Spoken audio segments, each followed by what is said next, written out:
So to start off these chiles, I'm gonna take the first rack of my oven and put it all the way on top. Here I have my chilies. They've been washed, especially this top part. This top part always has dirt inside, so pay close attention. I'm putting these on a foil lined baking sheet. We're gonna broil them to take off the skin. Another way to do these chiles is you can just put it straight on the flame and char the skin. Be sure to keep flipping it to just get all sides nice and charred. Give them a flip so we can get that other side. You may think they're almost ready because both sides are toasted, but you're gonna put it sideways because you even want the side of the chili to get charred because it's just gonna be easier to take the skin off. You're gonna take a Ziploc bag or the bag that they came in and just stick these right in there. By putting it in this Ziploc bag or the produce bag that it came in, it's gonna continue steaming these chilies, making them nice and soft. You could do this the day before and then fry up your chilies the next day. Just leave them in this bag for about 10 minutes. You could go ahead and start the salsa. This is 6 tomatoes. I took the top part off, a half a white onion, 2 jalapeños, and notice how I completely removed the inside. This is so that this salsa will not be spicy. If you like it a little spicy, still remove the seeds, but just you can leave that white membrane inside. These are tomatillos. You're gonna simmer all these vegetables with about 4 cups of water. As you can see, all the skin came out and the tomatoes are nice and soft, so I'm gonna turn this off. I removed the water, but I left about 1/4 of the pot full. Go ahead and add these veggies straight into your blender carefully. Now, this is a time, if you had one of those handheld blenders and you make a lot of salsa, I recommend having one of those. You could have just put that straight into here and blend it up. But no, I broke mine in my guava tres leches video. If you want to check it out, I'll leave the link down below.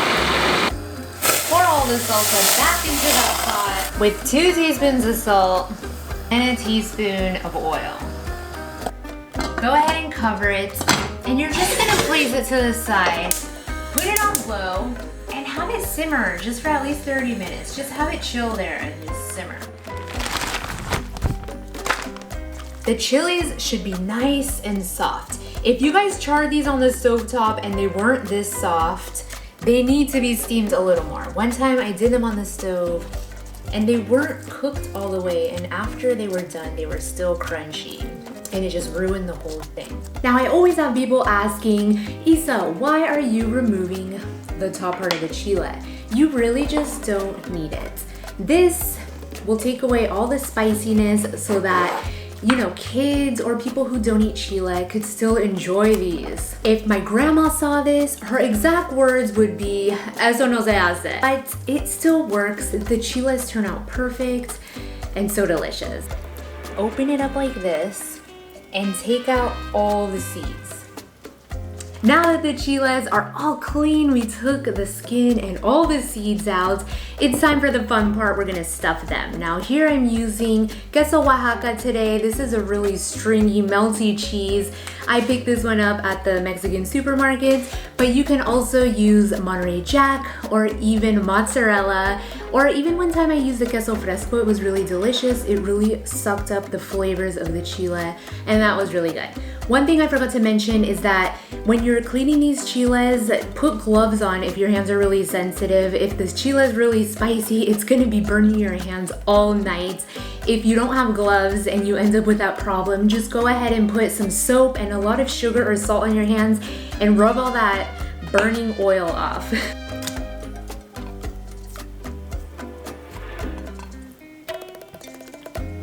If your chiles are all coming apart like this, it's okay. You could still use it. Don't be so hard on yourself. It doesn't have to be perfect. That'll still work, you guys.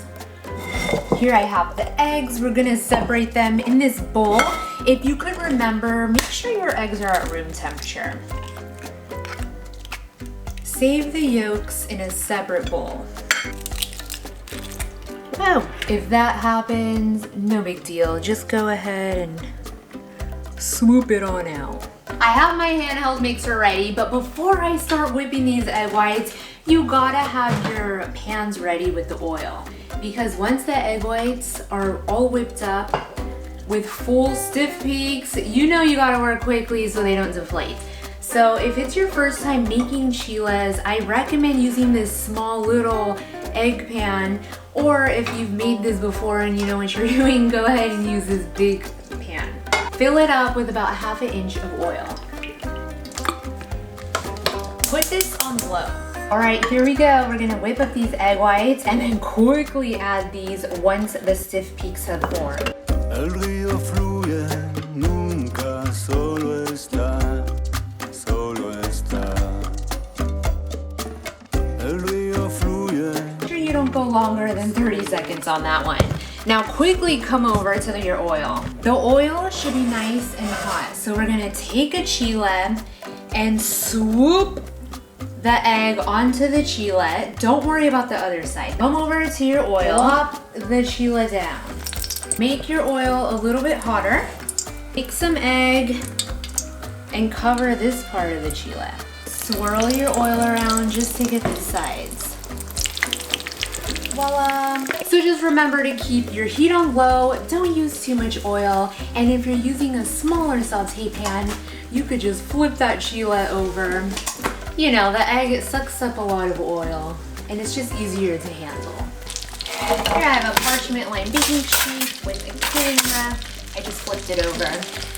Go ahead and place your chilies on there just to catch any of the excess oil.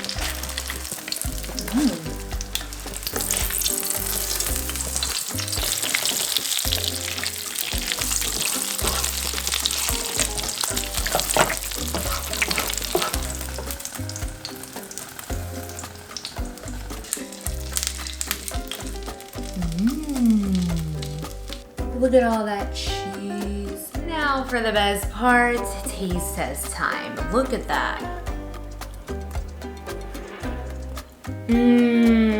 These are hands down my favorite thing in the world to eat. If you guys ever ask or wonder, Isabella, what's your favorite food? Definitely Chile Rellenos. I like to put these inside a bolillo roll. Like this one here. I slice it open, put some salsa, and you eat it with the chile, and it is to die for. Now, if you guys enjoyed this recipe, be sure to give this video a big thumbs up. Leave your comments down below if you tried it out. And as usual, stay tuned for more quick and easy recipes, all of them always with a unique twist.